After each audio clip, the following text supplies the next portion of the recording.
Test W de Wilcoxon pour comparaison des rangs d'un seul échantillon à un standard. Ce test est un test de conformité. C'est le test qui remplace le test T de Student pour comparaison à un standard. Donc, pour la problématique. Donc, on veut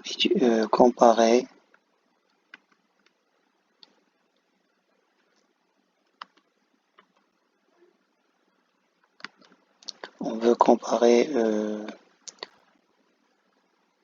le nombre de lésions de laitue cultivée, donc qui est consommée comme salade. Donc l'espèce c'est Lactuca sativa, due au gel. Donc on veut voir est-ce que le nombre de lésions diffère de la valeur standard 20. Donc le seuil de signification alpha est de 0,05 et la distribution ne suit pas la loi normale. Donc dans le glossaire, vous allez trouver toutes les abréviations et les symboles mathématiques. La première étape, formulation des hypothèses. Donc on va supposer que le nombre de lésions est proche de 20. L'hypothèse alternative, on va dire que le nombre de lésions diffère de la valeur 20. Alors pour le paramètre observé, on va calculer les rangs, la somme des rangs avec signe positif et la somme des rangs avec signe négatif. Ensuite, le paramètre observé qui est le minimum entre les rangs positifs et les rangs négatifs. Donc pour cela, on va utiliser le tableau des calculs. La première colonne représente les individus, la deuxième colonne représente les observations, la troisième colonne représente la différence entre l'observation et la valeur standard. Donc 30 égale 50 moins 20. La quatrième colonne représente la valeur absolue de la différence. La cinquième colonne représente le rang moyen de la différence. Donc si vous constatez bien, dans la ligne 12, nous avons la valeur 20 qui est semblable à la valeur standard. Donc en faisant la soustraction, on va avoir la valeur 0.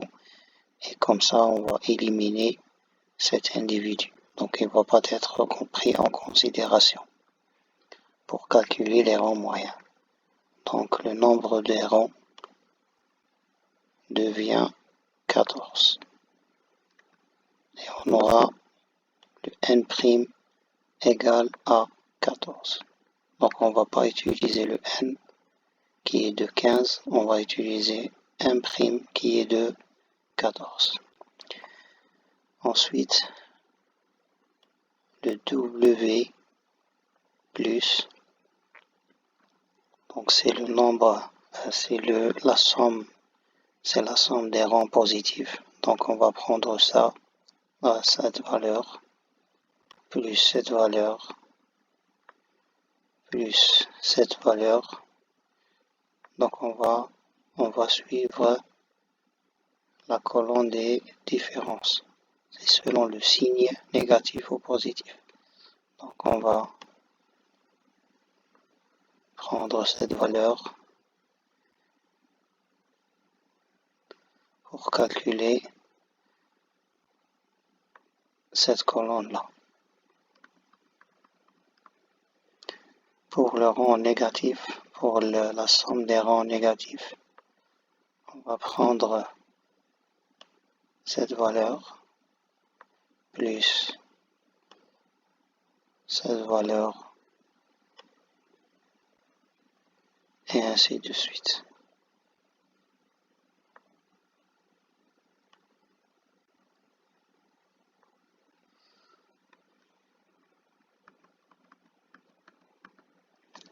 Maintenant, le paramètre observé, c'est le minimum entre ces deux valeurs et c'est 40,5. Maintenant, pour le paramètre théorique, on va lire à partir de la table de Wilcoxon pour un seuil alpha de 0,5, 1' de DDL est égal à 1' est égal à 14 et un test bilatéral.